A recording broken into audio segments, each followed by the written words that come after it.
एक बार की बात है, एक समय महात्मा बुद्ध नगर वासियों को उपदेश दे रहे थे। महात्मा बुद्ध कह रहे थे कि संसार के इस मायाजाल में मत फंसो, संसार से ऊपर उठो, संसार से ऊपर उठकर ही तुम संसार को जी सकते हो। यहां कोई अपना नहीं होता। संसार के मोह माया वो फंस गया जिसने अपनी बुद्धि का इस्तेमाल नहीं किया। वह व्यक्ति जो समय पर अच्छे कर्म नहीं करता और बुरे कामों में जुट जाता है, वह आने वाले समय में बड़े दुखों का सामना कर सकता है, क्योंकि उसके बुरे कर्म ही उसके दुखों का कारण बनेंगे। इसलिए आप सभी इस संसार की मोह माया अर्थात इच्छा, लालच, क्रोध इत्यादि को ध्यानपूर्वक देखते हुए अपने कर्म करें। इतना कहकर महात्मा बुद्ध ने अपना उपदेश समाप्त किया और वहां से चले गए। महात्मा बुद्ध जब ये उपदेश दे रहे थे तो वहां पर उस नगर का सबसे धनी व्यक्ति वहीं पर मौजूद था और उस व्यक्ति पर महात्मा बुद्ध की बातों का बहुत गहरा असर पड़ा। वह सोचने लगा कि अगर सब मोह माया है तो फिर व्यर्थ की मेहनत करना बेकार है, फिर फालतू में क्यों अपने समय को नष्ट किया जाए, जब अंत में कुछ भी नहीं बचने वाला। जब यहाँ पे कोई अपना नहीं होता तो फिर किसके लिए व्यर्थ की मेहनत की जाए। अब उसका मन अब संसारी जीवन में नहीं लगता था। वह संसारी जीवन से हटने लगा। अब उसे अपना सब कुछ किया हुआ व्यर्थ नजर आने लगा था। देखते ही देखते कुछ ही सालों में उसका सारा व्यापार चौपट होने लगा था। उस धनी व्यापारी के परिवार के सभी सदस्य उसे इस तरह से देखकर बहुत चिंतित रहने लगे थे और जब भी कोई उससे बात करने की कोशिश करता था तो वह धनी व्यापारी एक ही बात कहता, ये धन दौलत तो सब बेकार की चीजें हैं, ये सब तो मोह माया है, सब बेकार है, भला हम रिश्ते निभाकर क्या करेंगे, ये सब तो मोह है, जीवन तो केवल एक ही है और वह है मुक्ति। अब तो केवल उसी की आस है, उसी की प्यास है। मैं इतना समझ चुका हूं कि अब से जो भी होगा वह सब अच्छा होगा। अब से उसने व्यापार पर भी ध्यान देना बिल्कुल बंद कर दिया था और देखते ही देखते वह धनी व्यापारी उस नगर का सबसे गरीब व्यक्ति बन चुका था। वह पूरी तरह से निधन हो चुका था। उसका सब कुछ बर्बाद हो चुका था। एक दिन जब उसके घर में खाने के लिए कुछ नहीं बचा तो उसने अपने आप से कहा, ये मैंने क्या कर दिया। सब कुछ तो बहुत अच्छा चल रहा था, लेकिन मैंने अपने हाथों ही सब कुछ बर्बाद कर दिया। आज मेरे परिवार का हर एक सदस्य भूखा है, उनके पास खाने के लिए कुछ नहीं और मैं उनके लिए कुछ नहीं कर पा रहा हूं। वह ये सब सोच ही रहा था कि तभी उसे याद आया कि उसने महात्मा बुद्ध की बातों में आकर अपना जीवन बर्बाद कर लिया। ना तो उसे मुक्ति मिली और ना ही सुकून। अब तो भोजन के लिए भी आज मुझे रोज मरना पड़ता है। हर रोज मुझे मेहनत करनी पड़ती है, तब जाकर मेरे परिवार को 2 वक्त की रोटी मिल पाती है। अपने परिवार की इस तरह से बुरी हालत देखकर उससे रहा नहीं गया। वह बहुत चिंतित रहने लगा था। तब उसके मन में ख्याल आया कि वह अब किससे मदद मांगेगा, आखिर अब उसका साथ कौन देगा। तभी उसे याद आया कि उसे महात्मा बुद्ध के पास ही जाना चाहिए, क्योंकि बुद्ध के कारण आज उसकी यह हालत है। उसके हालात के जिम्मेदार तो वही है। मैं तो सीधा सीधा अपने मार्ग पर जा रहा था, लगातार अपने व्यापार में उन्नति कर रहा था, लेकिन जब से मैंने उनकी बातें सुनी तब से मेरा मन विचलित हो गया। उनकी फालतू बातों में आकर मैंने अपना सब कुछ बर्बाद कर दिया। मेरे हालात के जिम्मेदार तो वही है, इसलिए मुझे उनके पास ही जाना होगा। अपने मन में क्रोध लिए 2 दिनों की लंबी यात्रा करके वह महात्मा बुद्ध के पास पहुंचा और क्रोध में आकर महात्मा बुद्ध से कहता है, हे बुद्ध, आपको कोई ज्ञान नहीं, आपने सत्य की प्राप्ति की है। आप तो केवल भोले भाले लोगों को फंसाना जानते हैं, अपनी चिकनी चुपड़ी बातों में उन्हें बहलाना जानते हैं। आप लोगों के सीधेपन का फायदा उठाकर अपनी प्रसिद्धि और अपनी प्रशंसा करवाते हैं। आप हमें ऐसे सपने दिखाते हैं जो कभी पूरे नहीं होते। मैं भी ऐसा ही एक सीधा साधा व्यक्ति था और मैं उस नगर का सबसे बड़ धनी व्यक्ति था। आपसे मिलने से पहले सब कुछ ठीक चल रहा था। मेरे पास धन की कोई कमी नहीं थी, सारे ऐशो आराम थे, सारी सुख सुविधाएं थीं। लेकिन जब से मैंने आपका उपदेश सुना, मैं आपसे इतना प्रभावित हो गया कि मैंने आपकी बातों को ही मानना शुरू कर दिया और वो सारी चीजें छोड़ दी जो मुझे संसारी जीवन से जोड़ती थी। अर्थात संसार की सारी मोह माया मैंने त्याग दी और आज देखिए, आपकी वजह से मेरा पूरा परिवार भिखारी बन चुका है। वह छोटी सी कुटिया में रहता है, यहां तक कि रोज के खाने के लिए भी नहीं है। आपकी वजह से मैं पूरी तरह से बर्बाद हो चुका हूं। उस व्यक्ति के इतना कहने के बाद महात्मा बुद्ध शांति से मुस्कुराते हुए उस व्यक्ति से कहते हैं, आखिर तुम्हारे साथ क्या हुआ है? और तुमने मेरी बातों का क्या मतलब निकाला? इस पर वह व्यक्ति महात्मा बुद्ध को सारी बातें बता देता है। आप कहते हैं कि धन दौलत की इच्छा करना ये काम सब मोह माया है से भरा है। आप सांसारिक जीवन को बुरा कहते हैं और खुद इस संसार में आकर भिक्षा मांगते हैं। आप आध्यात्मिक जीवन को अच्छा बताते हैं, किंतु मेरा एक प्रश्न है, इस आध्यात्मिक जीवन से हमें क्या मिलता है? इससे हमें क्या लाभ? आपने कहा था कि हमें आध्यात्मिक जीवन से सुख प्राप्त होता है, लेकिन मैंने तो जब से आध्यात्मिक जीवन अपनाया है तब से मुझे केवल दुख ही दुख मिला है। यहाँ तक कि मेरे पास जो कुछ भी था वह भी सब में खो बैठा हूँ। आप लोगों को झूठा सुख दिखाकर उन्हें अंधकार में ढकेल देते हैं। क्या यह वास्तविकता नहीं? इस पर महात्मा बुद्ध मुस्कुराते हुए उस व्यक्ति से कहते हैं, बेटा तुम बहुत दूर से आए हो, अभी तुम विश्राम करो। रात को आकर मैं तुम्हें तुम्हारे सभी प्रश्नों का जवाब दे दूंगा। पहले तो उस व्यक्ति ने इनकार किया, लेकिन महात्मा बुद्ध के आग्रह पर वह व्यक्ति महात्मा बुद्ध की बात मान गया और आश्रम में जाकर विश्राम करने लगा। रात्रि के बाद महात्मा बुद्ध उस व्यक्ति के पास आए और कहा, बेटा मैंने एक व्यक्ति की बात सुना, वो कह रहा था कि एक हाथी हवा में उड़ रहा था। उसने तो यह भी देखा कि एक बड़ी मछली अपने पैरों से जमीन पर चल रही थी और एक कुत्ता समुद्र की गहराइयों में सांस ले रहा था। वो व्यक्ति महात्मा बुद्ध की सारी बातें सुनकर महात्मा बुद्ध से कहता है, फिर तथागत उसके आगे क्या हुआ? आखिर आप चुप क्यों हो गए?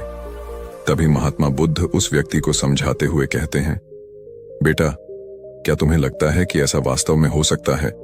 इस पर व्यक्ति जवाब देते हुए कहता है, बुद्ध अगर आप कह रहे हैं तो यह अवश्य ही सच होगा, क्योंकि आप इतने बड़े ढेर ज्ञानी हैं, आपने सत्य की प्राप्ति की है, तो आपके मुख से निकला हुआ हर एक शब्द तो सत्य ही होगा। तभी महात्मा बुद्ध मुस्कुराते हुए उस व्यक्ति से कहते हैं, बेटा क्या तुमने कभी पहले ऐसा कभी होते हुए देखा है? क्या तुमने कभी किसी हाथी को देखा है जो पर के साथ हवा में तेजी से उड़ता जा रहा हो? इसके जवाब में वह व्यक्ति कहता है, तथागत मैंने तो कभी नहीं देखा। तभी महात्मा बुद्ध कहते हैं, तुमने मुझसे प्रश्न क्यों नहीं किया कि आखिर वह हाथी आकाश में कैसे उड़ सकता है? इसके जवाब में व्यक्ति कहता है, हे तथागत आपके मुंह से सुनकर मुझे ऐसा लगा कि मानो बात सत्य हो, और आप कह रहे हैं तो ये सत्य ही होगा, इसलिए मैंने आपसे एक भी बार प्रश्न नहीं किया। तभी महात्मा बुद्ध उस व्यक्ति को समझाते हुए कहते थे, कभी किसी की बातों पर मत जाना, बल्कि खुद विचार करो, संयम से सोचो कि उस बात में कितनी सच्चाई है। जो व्यक्ति कह रहा है क्या वह सच है? आखिर वह कहना क्या चाहता है? हो सकता है कि वह कुछ और कहना चाहता हो और तुम उसका अर्थ कुछ और ही निकाल रहे हैं। कम से कम तुम्हें एक बार प्रश्न करके ये समझना तो चाहिए कि आखिर वह कहना क्या चाहता है। अगर तुम मुझसे पूछते कि आखिर वह हाथी हवा में कैसे उड़ सकता है, तो इसका जवाब मैं तुम्हें अवश्य देता। मैं तुम्हें ऐसा बताता कि एक छोटा सा बच्चा अपने खिलौनों के साथ खेल रहा है। वह हाथी को हवा में उड़ा रहा है और कुत्ते को पानी में डूबा रहा। और रही बात मछली की, तो वह उसे जमीन पर चला रही है। क्या ऐसा संभव नहीं हो सकता? इसके जवाब में व्यक्ति कहता है, हाँ बिल्कुल ऐसा हो सकता है। महात्मा बुद्ध उस व्यक्ति को कहते हैं, इसी प्रकार मैं कभी किसी को निर्धन या गरीब होने के लिए नहीं कहता। निर्धनता या गरीबी तुम्हारे विकास में बाधक बन जाती है, जिससे तुम और कुछ नहीं सोच पाते, ना ही कुछ समझ पाते हो। इन भिक्षुओं को देखो, जब इन्हें भोजन की आवश्यकता होती है तो यह भिक्षा मांगने के लिए निकल पड़ जाते हैं, लेकिन यह भिक्षा कहां से आती है? इसके जवाब में व्यक्ति कहता है, हे तथागत हर कोई रोज मेहनत करता है ताकि उसके परिवार का पालन पोषण हो सके, और जो वह मेहनत करता है उसके बदले में उसे कुछ पैसे मिलते हैं। उन पैसों से भोजन खरीदता है और वही भोजन वो आपको भी सौंपता है, और वहीं से भिक्षा आती है। तभी महात्मा बुद्ध उस व्यक्ति से एक और प्रश्न करते हैं, बेटा ये बात तो सत्य है, लेकिन तुम क्या मुझे ये बता सकते हो कि आखिर ये धन कहां से आता है? इसका जवाब देते हुए व्यक्ति कहता है, तथागत धन तो सभी लोग अर्जित करते हैं, सभी कमाते हैं। तभी महात्मा बुद्ध इस व्यक्ति को समझाते हुए कहते हैं, ठीक इसी प्रकार दुनिया में यदि हर कोई भिक्षा मांगने लग जाए तो आखिर भोजन कहां से आएगा? अनाज कौन उगाएगा? व्यापार कौन करेगा? और लोगों की रक्षा के लिए धन कहां से इकट्ठा होगा? लोगों की जरूरतें कैसे पूरी होंगी? ये सुनकर व्यक्ति थोड़ा अचरज में पड़ गया और महात्मा बुद्ध से कहता है, किंतु हे तथागत आप ही तो कहते हैं कि मनुष्य की इच्छा, कामना और वासना, लालच और क्रोध, ये सभी मनुष्य के विकार है और हमें इनसे दूर रहना चाहिए, तभी वह आत्मज्ञानी कहलाता है। तभी महात्मा बुद्ध कहते हैं, बेटा मैं तो अभी भी यही कह रहा हूं कि मनुष्य को इन सब चीजों से दूर रहना चाहिए। इस पर व्यक्ति महात्मा बुद्ध की बात काटते हुए कहता है, पर दुनिया तो इसी पर चल रही है, इसके बिना भला या संसार कैसे चल सकता है। हर किसी को पैसों की जरूरत है, बिना पैसों के बाहर अपने परिवार को नहीं चला सकता। वह अपने परिवार का पालन पोषण नहीं कर सकता, वह अपने परिवार के लिए भोजन नहीं ला सकता, और यदि वह पैसे नहीं कमाएगा तो वह भूखा मर जाएगा। तभी महात्मा बुद्ध कहते हैं, बेटा ये संसार इन चीजों से नहीं चल रहा है, इन चीजों से बिगड़ रहा है। इस पर व्यक्ति कहता है, ये तथागत आखिर आप क्या कहना चाहते हैं? मैं आपकी बात समझ नहीं पा रहा। संसार में इच्छा, कामना, वासना और क्रोध ही तो है, और जब हम इनका त्याग कर देते हैं तब हम अध्यात्म के मार्ग की ओर आगे बढ़ते हैं, अर्थात मुक्ति के मार्ग पर, यानी कि हम सन्यासी के मार्ग पर चलते हैं। इस पर महात्मा बुद्ध जवाब देते हुए कहते हैं, बेटा तुमने जो कुछ कहा वह भी एक बहुत बड़ा सत्य है।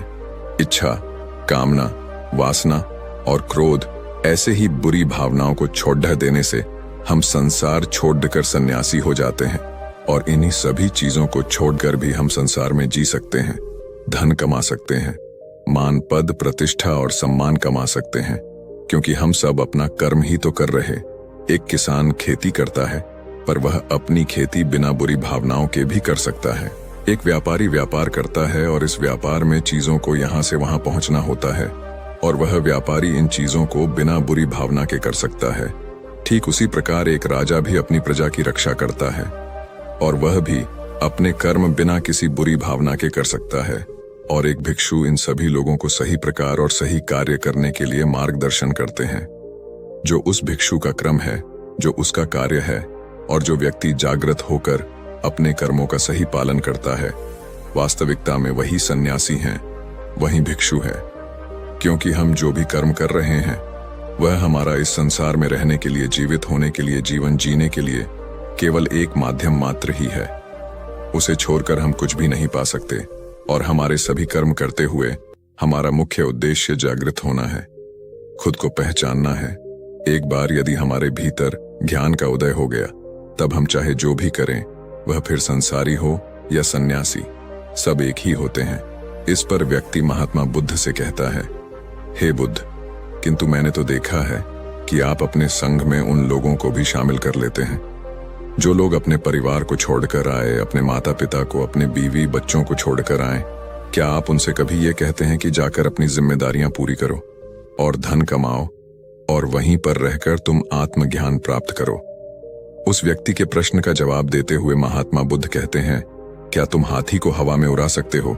इसके जवाब में वह व्यक्ति कहता है, नहीं, मैं नहीं उड़ा सकता। तभी महात्मा बुद्ध कहते हैं, केवल एक बच्चा ही हाथी को हवा में उड़ा सकता है। ठीक उसी प्रकार जिस व्यक्ति को जो बनना है वह तो वह बनकर ही रहेगा।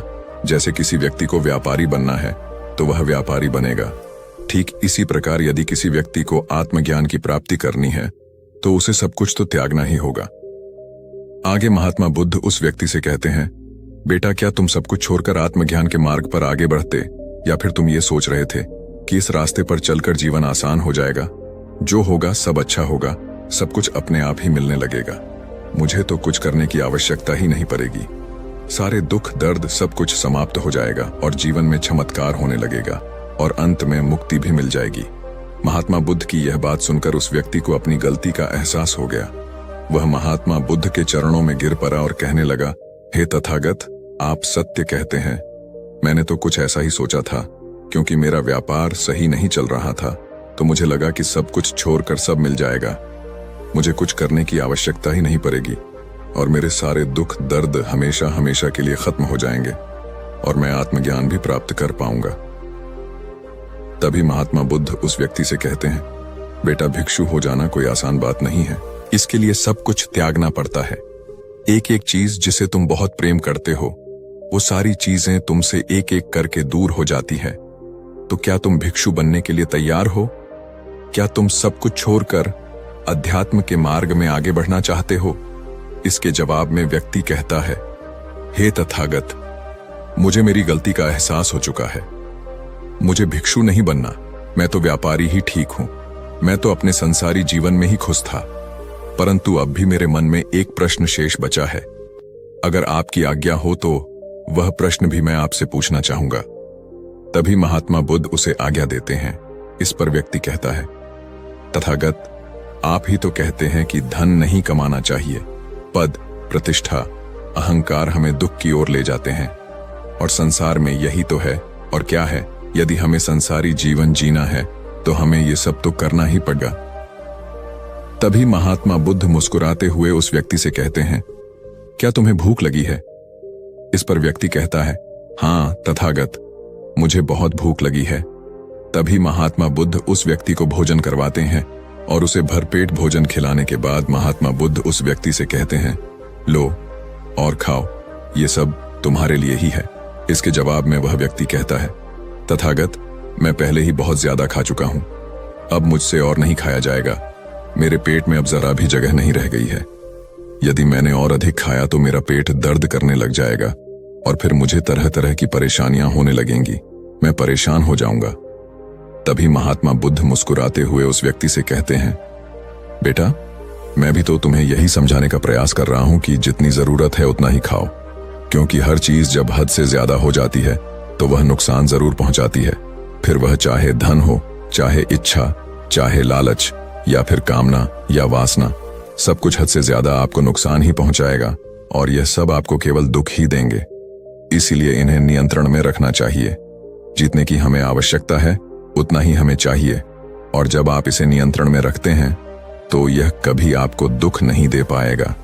आप हमेशा सुखी रहो। आगे महात्मा बुद्ध उस व्यक्ति से कहते हैं, सुनो, धन कमाना आवश्यक है, क्योंकि धन की कमी नहीं होनी चाहिए, भोजन की कमी नहीं होनी चाहिए, किसी भी कार्य को करने के लिए मन में इच्छा की कमी नहीं होनी चाहिए। लेकिन उसी के साथ में यह भी ध्यान रखना है कि इच्छा अत्यधिक भी नहीं होनी चाहिए, और मैं तुम्हें यही समझाने का प्रयास कर रहा हूं। इसीलिए जाओ और धन कमाओ। व्यापार से, अपने कर्म से न केवल अपना बल्कि दूसरों का भला भी करो। जब तुम अपने किए कार्यों की सांसारिक कार्यों से लोगों का भला करते हो, तब तुम में और किसी सन्यासी अर्थात किसी भिक्षु में कोई अंतर नहीं रह जाता। बस सभी के मार्ग अलग हो गए हैं, लेकिन मंजिल एक ही होती है, और तुम कभी मार्ग से भटकना नहीं। तुम लोगों की संगत में रहना जो तुम्हें अपने आत्मज्ञान के सीधे मार्ग पर ले चले, जो सांसारिक जीवन से हटकर नए जीवन में प्रवेश करवाएं, क्योंकि वे लोग बुराइयों से लड़ने में तुम्हारी मदद करेंगे। तुम्हें ताकत मिलेगी, और तुम लगातार बिना विचलित हुए अध्यात्म के मार्ग पर लगातार आगे बढ़ाते चले जाओगे। इतना कहकर महात्मा बुद्ध शांत हो गए। वह व्यक्ति महात्मा बुद्ध को प्रणाम करके कहता है, ये तथागत, आपकी शिक्षा ये तो बिल्कुल अलग है। आप जो कहते हैं उसके पीछे का अर्थ कुछ अलग ही होता है, बहुत सीधा और सरल, लेकिन हम उसे समझ नहीं पाते। आपके पास चमत्कार का आश्वासन नहीं है, पर आपके पास वह मार्ग है जिसमें मार्ग पर चलकर मैं अवश्य ही अध्यात्म को प्राप्त कर सकता हूं, जिससे मेरा और लोगों का सभी का भला होगा।